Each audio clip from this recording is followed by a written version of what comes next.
Jananayagan versus Parasakthi இந்த வருஷத்தோட ஒரு மிகப்பெரிய கிளாஷ். இது ஒரு சினிமாவோட கிளாஷாகவும் இல்லாமல் 2 அரசியல் ஐடியாலஜியோட கிளாஷ். இது விஜய் சார் டிவிக்கு ஆரம்பித்த பிறகு நடிக்கக்கூடிய முதல் படமும் இதுதான். விஜய் சாரோட கரியரில் கடைசி படமும் இதுதான். இது ஒரு ஃபேர்வெல் மூமெண்ட் மாதிரி. விஜய் சாரை பொறுத்த வரைக்கும் மக்களுக்கு எப்படி பிடிக்கும், அவர் பிடிச்ச படத்தோட மக்களுக்கு எந்த மாதிரியான கதைக்களம் பிடிக்கும்னு பார்த்து நடிக்கக்கூடிய ஒரு ஆக்டர். அதனால தான் ஒரு 25 வருஷமாக ஒரு சூப்பர் ஸ்டாராகவே இருந்திருக்கார்.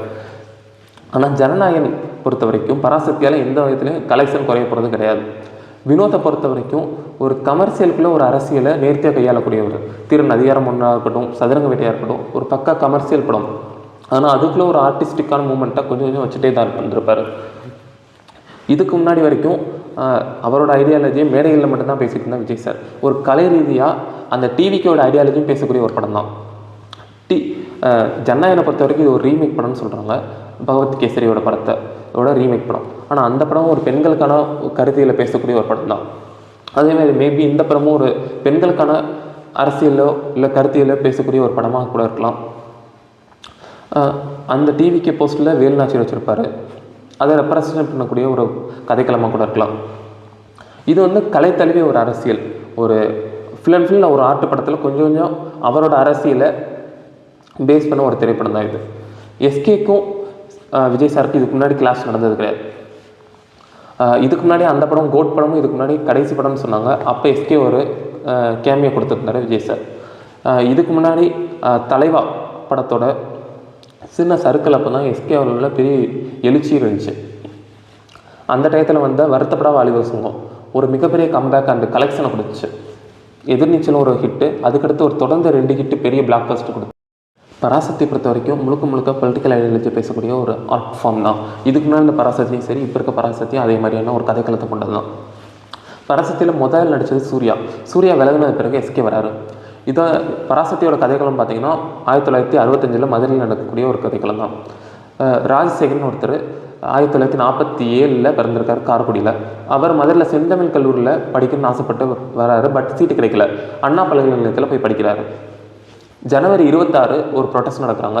அது போலீஸ் அனுமதி கொடுக்கல. அதனால் 27 ஒரு ப்ரொட்டஸ்ட் நடத்துகிறாங்க. ஜனவரி 27 1965. அப்போ போலீஸ் புல்லட் ஷூட் நடக்குது. அந்த மாதிரியான ஒரு கதைக்களத்தை கொண்டு தான் நடக்குது. பட் மொழிப்போர்னு பார்த்தீங்கன்னா 1937 தொடங்கியிருக்கு. ராஜாஜி கொண்டு வர்றாரு. ஹிந்து ப்ளஸ் உருது சேர்ந்து ஹிந்துஸ்தான் மொழி அப்படின்னு ஒரு இதை கொண்டு வர்றாரு. அது அப்போ இருந்தே ஹிந்தியை எதிர்த்து தமிழ்நாட்டில் பல போராட்டங்கள் நடந்துகிட்டு இருக்கு. தாளமுத்து நடராஜன் 2 பேர் 1938 கைது செய்யப்படுறாங்க, சிறை வைக்கப்படுறாங்க. அவர்கள் உயிரிழப்பு இருந்தாங்க சிறையிலே. 1963 ஏப்ரல் 13 ஹிந்தி ஆட்சி மொழி சட்டம். இதுக்கு முன்னாடி ஹிந்தி ப்ளஸ் இங்கிலீஷ் இருந்துச்சு ஒரு ஆட்சி மொழியாக. இப்போ ஹிந்தி மட்டுமே கொண்டு வரதா ஒரு சட்டம் ஏற்றுறாங்க 2 வருஷத்துக்குள்ள. 1965 ஜனவரி 27 முதல் இது நடைமுறைப்படுத்தப்படும். இதனால் எந்த மாதிரியான சிக்கல் நம்ம அந்த டயத்தில் சென்ட்ரல் கவர்மெண்ட் ஹிந்தியை திணிச்சிட்டு இருந்தாங்க. பல மொழி அழிஞ்சிட்டு இருந்துச்சு, எழுத்து வடிவத்தை இழந்துட்டு இருந்துச்சு. தமிழ்நாட்டில் இதே மாதிரி ஒட்டுமொத்த இந்தியாவிலேயே அது அலுவலக மொழியாகவும் அரசியல் மொழியாகவும் ஹிந்தி மட்டுமே இருக்கணும் அப்படின்ட்டு இருந்தாங்க. இதுக்கு முன்னாடி இங்கிலீஷ் அண்ட் ஹிந்தி இருந்துச்சு. ஒன்லி ஹிந்தின்றப்ப எப்படின்னா மாநில அரசுகளோட அவங்களோட சுதந்திரம் கட்டுப்படுத்தப்படுது. ப்ளஸ் அவங்களுக்கான எந்த ஒரு நிறை குறைகளையோ போய் அந்த இடத்துல இருந்த கவர்மெண்ட் ஆஃபீஸர்கிட்ட போய் கேட்க முடியாது. அதனால தான் 1963 நவம்பர் 16 அரசியலமைப்பு சட்டம் 17வது பிரிவை அண்ணா ஈர்ச்சார். அதுலேருந்து 2 வருஷங்கள் தொடர்ந்து பெரிய ப்ரொட்டஸ்ட் நடந்துகிட்டே தான் இருந்துச்சு. இதில் ஒரு முக்கியமான ப்ரொட்டஸ்ட் என்னன்னா, அந்த சட்டம் அமலுக்கு வருவதற்கு ஒரு இயர் முன்னாடி 1965 ஜனவரி 25 சின்னசாமின்னு ஒருத்தர் திருச்சியை சேர்ந்த ஒருத்தர் உயிர் தாங்கம் பண்ணுறாரு தீக்குளித்து. அதுலேருந்து தான் போராட்டம்ன்றது ரொம்ப வீரியப்படுத்தப்படுது. மாணவர்கள் எல்லாமே ஸ்கூல் ஸ்டூடெண்ட்ஸ் காலேஜ் ஸ்டூடெண்ட்ஸ் எல்லாருமே வந்துட்டுருந்தாங்க. இதுக்கு முன்னாடி ஒரு ஸ்டூடெண்ட்ஸோட ப்ரொட்டஸ்ட் அவ்வளோ இன்வால்வ் இல்லை. ஆனால் இவர் டெத்துக்கு பிறகு பல இடத்துல பல ப்ரொட்டஸ்ட் நடந்துகிட்டே இருந்துச்சு.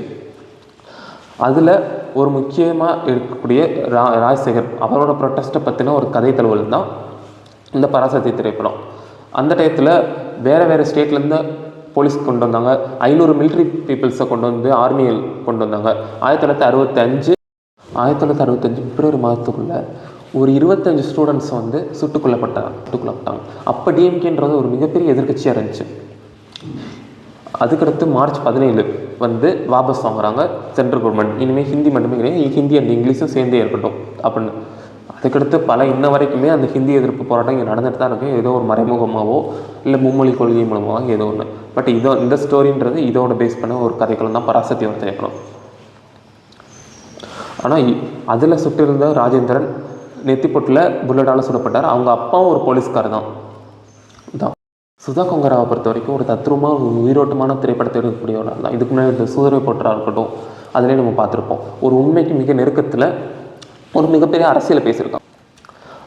இந்த படத்தில் நடித்ததுனால சில பாதிப்புகள் ஏற்படுமா, இதில் எதிர்த்தர மக்களைன்றது எந்த மாதிரியான அரசியலை சுதா கொங்கரா எப்படி கையாண்டிருக்காங்கன்னு ஒரு மிகப்பெரிய ஒரு சவால் இருக்குது.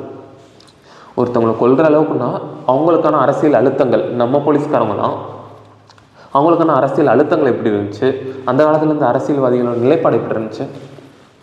டேரெக்டாக ஒரு கதைக்களத்தை டேரெக்டாக அமைச்சிட முடியாது. ஒரு இதில் ஒரு ஆன்டாகனிஸ்ட் இருக்கணும். அந்த ஆன்டாகனிஸ்டோட கொள்கை என்னது, அவரோட கோட்பாடு என்னது, எந்த மாதிரியான சமூகத்தில் இருந்துருக்கா, எந்த மாதிரி கருத்தியல் சித்தாந்தத்தை பின்பற்றிட்டு இருக்கான்றது அந்த ஜெயம் ரவி கேரக்டர் இருக்குது. ஜெயம் ரவி கேரக்டரில் அவங்களே எதிர்பார்க்கலான்னு சொல்லியிருந்தாங்க ஒரு இன்டர்வியூவில், ஜெயம் ரவி நடிப்பாருன்னு.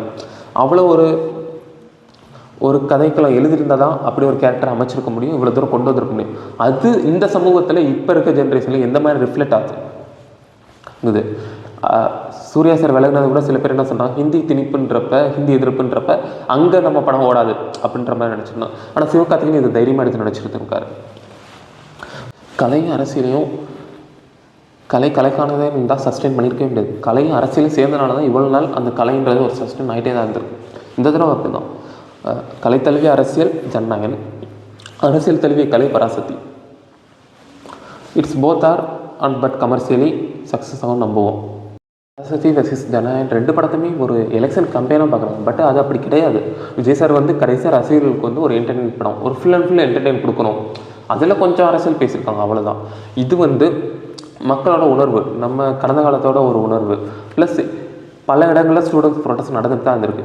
பட்டு அதில் முக்கியமான ஒரு ப்ரொட்டஸ்ட் தமிழ்நாட்டோட வரலாற்று ஜல்லிக்கட்டுக்கு முன்னாடி ஒரு ஸ்டூடெண்ட் ஒரு மிகப்பெரிய ப்ரொட்டஸ்ட் பண்ணாங்கன்னா இதுதான். அவங்களோட வழிகளையும் இது கடத்தக்கூடிய ஒரு திரைப்படமாகவும், ப்ளஸ் அந்த ஒரு சுதந்திர உணர்வு கொடுக்கக்கூடிய ஒரு திரைப்படமாக மட்டும்தான் இது இருக்கும். ரெண்டுமே ஒரு அரசியல் கம்பெனியை தாண்டி இதுதான் அந்த ஒரு முக்கியமான ஒரு கருத்தியல். இதுதான் ரெண்டு படத்துக்கும். அது அவங்களோட கடைசி படத்தை ஒரு கொண்டாட்டமாக இருக்கணும்னு நினைக்கிற மாதிரி. இது சுதா கொங்கரா ஒரு ப்ரொட்டஸ்ட் நடந்தது ஒரு ஆழமான ஒரு டீட்டெயிலிங்காக காட்டணும் மக்களுக்கு, அவ்வளோதான் இந்த படத்தோட கதைக்கலாம்.